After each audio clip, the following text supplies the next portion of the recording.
If you grew up with siblings, you probably recognize the trope. There's the calm, rule-following firstborn and the chaotic, boundary-pushing second child. We usually treat these differences like family legends or simple anecdotes, but researchers wanted to know if this dynamic is actually a verifiable scientific fact. To find out, they looked at two societies with almost nothing in common: the diverse, sprawling state of Florida and the snowy, welfare state of Denmark. Despite the massive distance and different governments, economists from MIT and Northwestern found the exact same behavioral patterns in both places. In both settings, second-born boys are 20 to 40% more likely to face severe disciplinary issues, a trend that holds steady across two vastly different cultures. The first signs of this gap appear early in Florida's public school system. Across hundreds of thousands of records, researchers identified a measurable spike in elementary school suspensions and middle school truancy for second-born boys.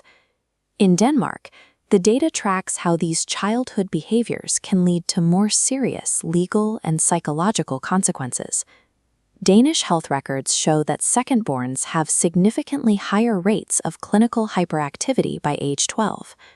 By age 21, the Danish findings reach an extreme. Second-born boys have a 33% higher chance of juvenile imprisonment compared to their older brothers.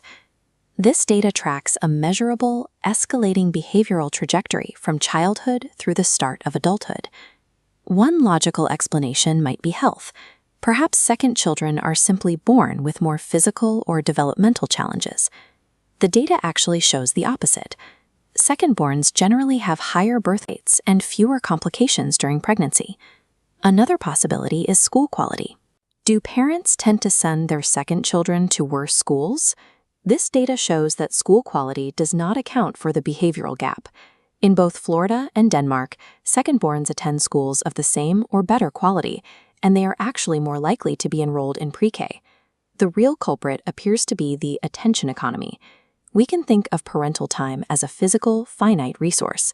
When the second baby arrives, parents often take time off work. This maternity leave inadvertently gives the firstborn a second massive dose of parental attention, right as the new sibling arrives. The secondborn never gets that same undivided focus. They share attention from day one, and they are often placed in daycare earlier as parents return to work.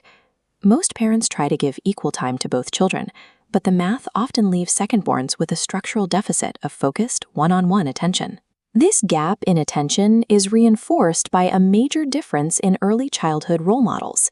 Firstborns spend their most formative years observing and imitating their primary models, rational, rule-following adult parents. For the second-born child, the primary role model in the house is often an unpredictable, impulsive, and irrational toddler. This dynamic explains why the outcomes in Florida and Denmark match so perfectly. The family living room is the defining institution of a child's life, and it operates the exact same way in Miami as it does in Copenhagen. By recognizing this built-in deficit in attention and mature role models, parents can actively carve out one-on-one time to ensure their second child has the same foundation as the first.